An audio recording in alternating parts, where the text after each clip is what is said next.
नमस्कार. मालिकेचा आजचा भाग खरंच खूपच जबरदस्त असं असणार आहे. अक्षरा अधिपतीला घरही मिळणार आहे, कामही मिळणार आहे. त्याचबरोबर अक्षरा आणि अधिपतीसाठी लागणारी कपडे अधिपती खरेदी करून घेऊन येणार आहे आणि वटपौर्णिमासुद्धा दणक्यात साजरी होणार आहे. पण त्याचबरोबर आणखी एक गोष्ट घडणार आहे, ती म्हणजे भुवनेश्वरीला काळजी वाटून राहिलेली आहे.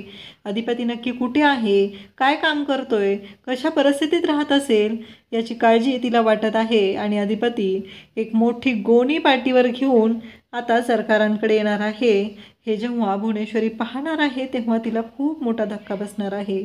नक्की अधिपती जेव्हा ती पोतं घेऊन येणार आहे तेव्हा भुवनेश्वरी आता नक्की कशी रिॲक्ट होणार हे आपल्याला पाहायला मिळणार आहे.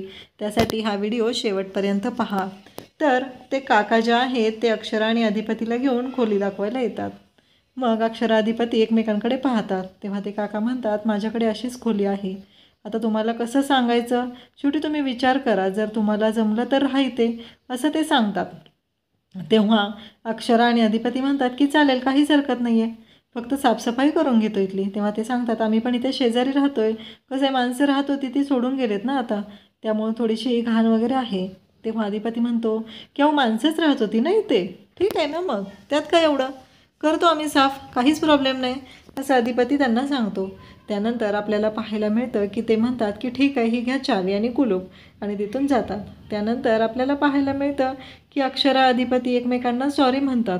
तेव्हा अक्षरा म्हणते, तुम्ही का सॉरी म्हणताय? तेव्हा अधिपती म्हणतो, तुमची काय चूक आहे, तुम्ही का सॉरी म्हणताय? तेव्हा अक्षरा म्हणते की तुम्हाला सवय नाही आहे ना अशा ठिकाणी राहायची, खरं तुम्ही बोललात आणि मी लगेच तुम्हाला होकार दिला, मी नको होता द्यायला होकार. अधिपती म्हणतो, मला ना तुम्हाला राणी म्हणून ठेवायचं आहे आणि हे सगळं काय होऊन बसलंय? तेव्हा अक्षरा म्हणते की मी राणीच आहे, जिथे अधिपती राजा आहे तिथली मी राणी आहे. तेव्हा अधिपती त्या भांड्याच्या रॅकमधलं एक पातेलं काढतो, एक पातेलं स्वतःच्या डोक्यावर ठेवतो, एक अक्षराच्या ठेवतो आणि म्हणतो, हे घ्या, हा झाला राजाचा मुकुट, हा झाला राणीचा मुकुट, चला मग. तेव्हा अक्षरा म्हणते की हो बरोबर आहे राजेसाहेब, पण आपल्याला आता हे आपलं राज्य साफ करायचं आहे ना, चला साफसफाई करूया. तेव्हा अधिपती म्हणतो ठीक आहे, आणि त्याने हातात झाडू घेतलेला असतो, अक्षराकडे पण दिलेलं असतं आणि मस्त असं त्यांचं सगळं चाललेलं असतं. अक्षरा आणि अधिपती दोघांच्याही डोक्यावरती पातेली असतात. मग अक्षरा ती पातेली काढून रॅकमध्ये मांडून ठेवते. दोघंही साफसफाईला सुरुवात करत असतात. तेवढ्यात अधिपतीला शिंका येतात. अक्षरा म्हणते, बघितलं का? तेव्हा अधिपती म्हणतो की कसं इथल्या वासाने ना थोडंसं होतंय मला, काही हरकत नाही आहे. ते दोघंजण मस्त एन्जॉय करत असतात. प्रत्येक मोमेंट अधिपती म्हणतो की एन्जॉय करायची, खुश राहायचं. दोघंजण छान अशी रूम साफसफाई करतात. अधिपती तिथलं सगळं सामान हलवत असतो, अक्षरा सगळा कचरा काढत असते. त्यानंतर आपल्याला पाहायला मिळतं भुवनेश्वरीला जेवायला ताट वाढलं जातं. भुवनेश्वरी म्हणते, नको आहे मला, भरल्या ताटावरती असं नको म्हणू नकोस असं आजी सांगते. तेव्हा भुवनेश्वरी म्हणते, बरोबर आहे गं, कसं आहे अधिपतींना आम्ही सांगितलं, अट पण सांगितली, सगळं केलं, ते घराच्या बाहेर पण पडले. आमची अजिबात इच्छा नव्हती त्या मुलीशी त्यांचं लग्न लावून द्यायची, पण द्यावं लागलं आणि आता ह्या सगळ्याचा त्रास अधिपतींना भोगायला लागतोय. मला वाटतंय आता तरी अधिपतींमध्ये सुधारणा होईल आणि हे 10 दिवस बाहेर राहिल्यानंतर तरी ते त्या मुलीला सोडून देतील, म्हणून आम्ही हे केलं, पण आता आम्हालाच खूप अवघड जातं आहे. तेव्हा आजी म्हणते की तुझ्या हातात होतं, सुटलेला बाणसुद्धा माघारी घेता येतो एवढं लक्षात ठेव, पण तू ते केलं नाहीस. त्यानंतर आपल्याला पाहायला मिळतं इकडे अक्षरा अधिपती यांचं मस्त चाललेलं असतं. तेव्हा अधिपती म्हणतो, चालेल चला, मी काही काम मिळतं का बघून येतो, कारण आपल्याला सगळं हे करायचं आहे. अक्षरा तोंड धुवून आलेली असते, तिला टिकली लावायची असते. तेव्हा अक्षराला आता प्रश्न पडलेला असतो, टिकली कशी लावू? अधिपती म्हणतो, आमच्या डोळ्यात बघून लावा. तेव्हा अक्षरा म्हणते, तुमच्यात बघून कसं लावणार ना, तुम्हीच माझं कुंकू आहात ना. मग अक्षराला अधिपती म्हणतो, डोळे बंद करा, आणि त्या भांड्याच्या रॅकमधलं एक ताट घेतो आणि अक्षराच्या चेहऱ्याच्या समोर धरतो आणि म्हणतो, आता लावा. अक्षरा मग टिकली लावते. मग अधिपती म्हणतो, कानातलं घाला. मग अक्षरा कानातलं घालते आणि दोघं पण, अक्षरा थँक्यू म्हणते, अधिपती म्हणतो आत्ता म्हणा थँक्यू, आणि दोघं पण त्या ताटात पाहतात आणि म्हणतात, उद्या मी तुमच्यासाठी आरसा घेऊन येतो, आत्ता तरी हे चालेल ना? तेव्हा अक्षरा म्हणते की हो चालेल. मग अधिपती म्हणतो की आता मी काम बघतो, काय मिळतं आहे का? तेव्हा अक्षरा म्हणते, नाही दोघांनी करायचं आहे. अधिपती म्हणतो, अहो नाही जमणार तुला, हे तुम्हाला हे असलं बिगारीचं काम, त्यामुळे हे नाही करायचं. तेव्हा अधिपती म्हणतो की नाही, आपण दोघांनीही जायचं आहे. अक्षरा म्हणते, आपल्या दोघांना अट करायची आहे ना, पूर्ण करायची आहे ना, मग आपण दोघांनी पण गेलं पाहिजे. मग अक्षरा आणि अधिपती दोघंही बाहेर पडतात. इकडे दुसऱ्या दिवशी सकाळी इकडे भुवनेश्वरी अंबाबाईच्या समोर हात जोडून उभी असते. माझं लेकरू कुठं असेल, कोणत्या परिस्थितीत असेल, काही झालं तरी त्याला सुखात ठेव, काहीतरी काम मिळवून दे असं ती सांगत असते. तुला हजारो हात आहेत, त्या हातांनी त्याच्याकडे लक्ष ठेव, त्याला मदत कर. भुवनेश्वरीला खूप वाईट वाटत असतं. इकडं अक्षरा आणि अधिपती त्या काकांच्या दुकानात येतात. ते काका टेन्शनमध्ये असतात.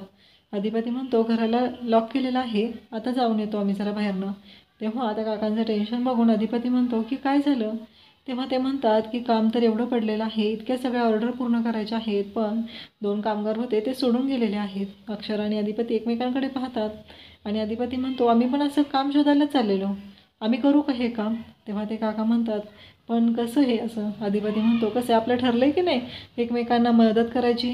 आणि मग तो म्हणतो एकमेकास सहाय्य करू. आणि अक्षराकडे पाहतो. अक्षराला म्हणतो पुढे काय. तेव्हा अक्षरा म्हणते अवघे धरू सुपांत. आणि मग ते काका अधिपती आणि अक्षराचे आभार मानतात, त्यांना हात जोडून म्हणतात की खरंच धन्यवाद. तेव्हा अधिपती म्हणतो नाही नाही माऊली, असे हात नाहीच जोडायचे.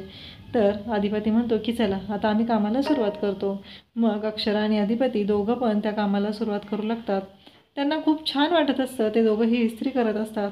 आणि त्यानंतर इकडे भुवनेश्वरीने दुर्गेला सांगितलेलं असतं की अधिपती कुठे आहेत ते शोधून काढायचं आहे. दुर्गे येते आणि म्हणते की अगं ताई सगळीकडे शोधलं, नाही सापडले.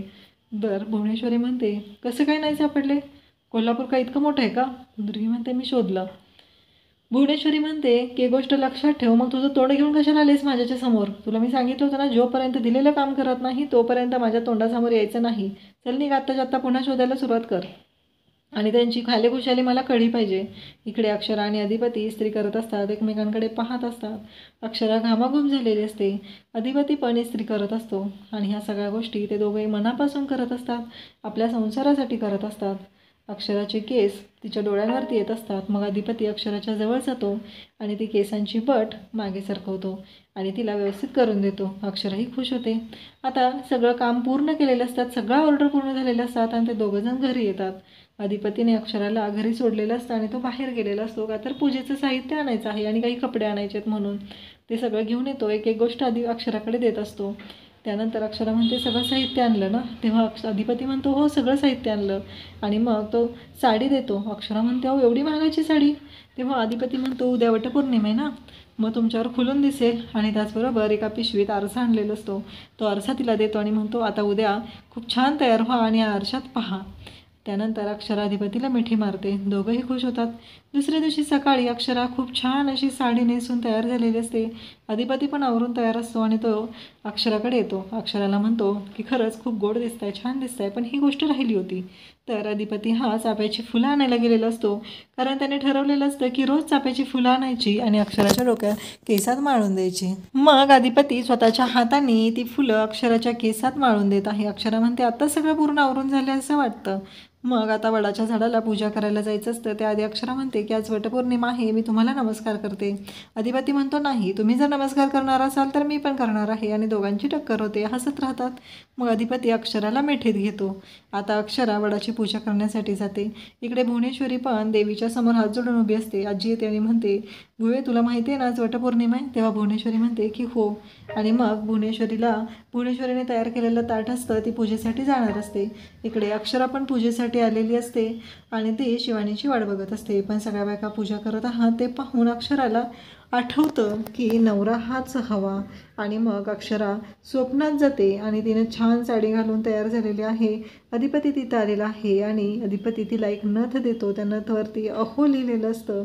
आणि अधिपती अक्षराचा हा रोमांस आपल्याला इथे पाहायला मिळतो. आणि अधिपतीने अक्षराने अधिपतीसाठी गाणं म्हटलेलं असतं नवरा हाच हवा. तिथं असलेल्या बायकांच्या ह्याच्यावरती आय लव्ह यू अधिपती असंही तिनं सुपांवरती तयार केलेलं असतं. उद्याच्या भागात आपल्याला पाहायला मिळणार आहे अगदी झालेली असते. अधिपती हा एका दुकानात काम करण्यासाठी जातो आणि तिथं गोणी उचलून ते सामान एका ठिकाणी पोस्ट करायचं असतं. अधिपतीला कळतं की ते सामान त्यांच्याच घरी करायचं आहे, पण अधिपती आता ती गोणी पाठीवर उचलून ती गोणी घेऊन आता इकडे सूर्यवंशींच्या घरी आलेला आहे, सरकारांकडे आलेला आहे. आणि तिथं भुवनेश्वरी ही वटपौर्णिमेच्या पूजेसाठी बाहेर चाललेली आहे. आणि अधिपतीला असं काम करताना पाहून भुवनेश्वरीला खूप मोठा धक्का बसतो. अशाच अपडेटसाठी चॅनलला सबस्क्राईब करा.